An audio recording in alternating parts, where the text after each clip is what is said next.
Sial, ikan ini sudah berubah menjadi iblis dan membunuh manusia. 3 orang sedang duduk dan makan ikan bakar. Tidak terduga, ikan itu hidup lagi. Terlihat ikan ini memperbesar insang dan bertanya, "Apakah aku enak?" Melihat ulang, ikan ini berwajah manusia. Orang itu takut banget dan pendarahan otak. Tiba-tiba seorang pria memuntahkan darah dari hidungnya. Pria lain berwajah keriput, berlutut di depan batu dan membenturkan kepalanya ke dalam dengan gila. Saat aman, tiba-tiba kepala terbentur dan mati. Saat ini ada semburan udara hitam keluar dari ikan. Dia membuka mulutnya yang besar. Aura itu memasukkan mulutnya. Kemudian pria itu jatuh ke tanah dan pembuluh darah mulai membengkak. Tidak lama, ada berita tentang kasus bencana. 1 rumah ber-6 orang yang dibunuh. Penyerangnya adalah Paman Hiro, kepala keluarga. Seorang pria ini bernama Awei, adalah seorang peri yang hebat. Saat itu seorang polisi datang ke sini untuk minta bantuan. Awei baru mendekati dan menyadari itu adalah Paman Hiro, seorang makan ikan yang pembunuh. Dia baru lihat sudah tahu paham Hiro dirasuki oleh hantu. Dibuat oleh hantu. Polisi pertanyaannya bikin bagaimana?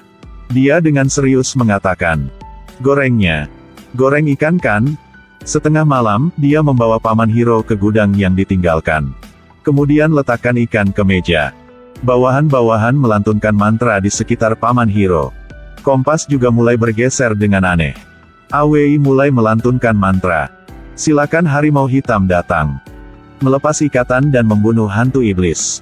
Dia dengan 1 tangan memegang yang keras, 1 tangan menekan lawannya, semburan udara hitam naik ke kepalanya. Tiba-tiba Paman Hiro berubah menjadi seorang wanita dan membuat Awei kaget. Astaga! Cantik kok! Mengambil kesempatan ini, lawan itu melepaskan borgol dan mencekik leher Awei. Angkat dia ke atas. Awei tidak berhenti melantunkan mantra, tapi tidak berguna.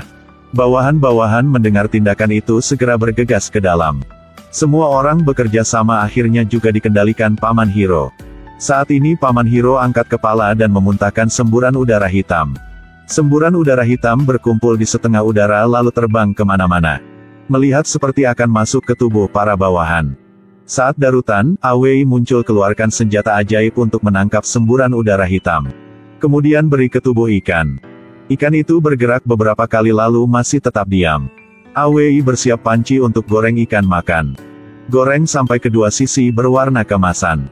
Anak di sebelah ingin makan sampai menangis. Bawahan dengan tangan gemetar membuang ikan goreng ke tempat sampah.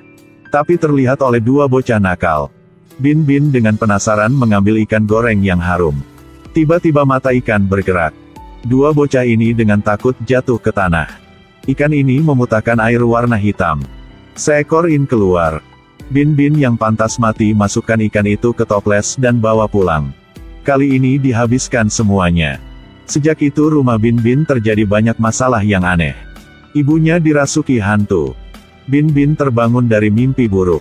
Saat ke toilet dan menyadari di lantai bernoda darah yang panjang. Buka tirai dan menyadari ibunya makan ikan mentah sendirian di kamar mandi. Bin-bin dengan takut banget membawa ibunya dan ikan itu ke tempat Awei tepat di malam. Tapi kekuatan hantu kali ini lebih kuat daripada kali yang lalu jadi tidak bisa memecahkan. Tampaknya untuk mengusir hantu, harus menemukan sumber kebencian.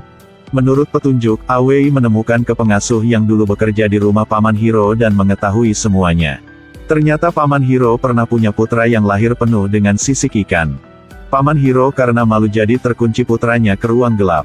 Lewat 10 tahun. Tidak hanya begitu, dia biasanya memukul putranya.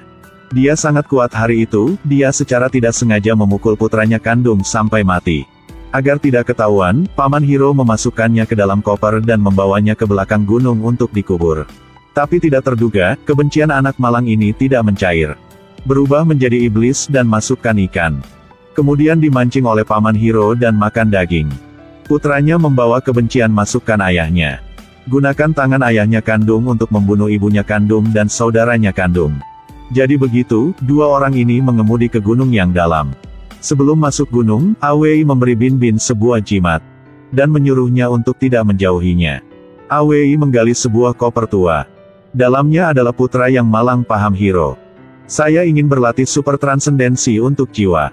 Tetapi sebelum dia selesai melantunkan, sekelilingnya dikelilingi oleh lapisan asap. Ada sebuah bayang hitam lewat. Orang ini ialah tubuh yang kendali oleh hantu. AWI menendang dengan keras sekali tapi didorong ke tanah olehnya. Dia memegang dengan keras monster dan menyuruh Bin Bin berlari dengan cepat. Tapi saat ini Bin Bin sudah takut banget. Tiba-tiba monster melihat Bin Bin dan menekannya ke tanah dan mencekiknya. Bin Bin dengan buru-buru diambil jimat dari saku keluar dan menekan pada wajah lawannya. Gumpalan asap hitam naik dan boneka itu jatuh ke tanah. Sementara itu AWI sedang berjuang untuk bertarung. Dalam waktu darutan dia melantunkan mantra, matanya menyala. Peri hebat telah memasukinya. Bocah-bocah ini bukan lawannya. Dalam sekejap mata, dia menghajar mereka. Tapi bos nyata masih di belakang. Iblis telah muncul, AWI melantunkan mantra lagi. Dia bersiap untuk sihir yang hebat. Tato di tangan bersinar. Menurut teriakan di kaki, duel sihir muncul. Di belakang ada seekor harimau muncul. Hancurkan dan menedang keterbang iblis ke udara.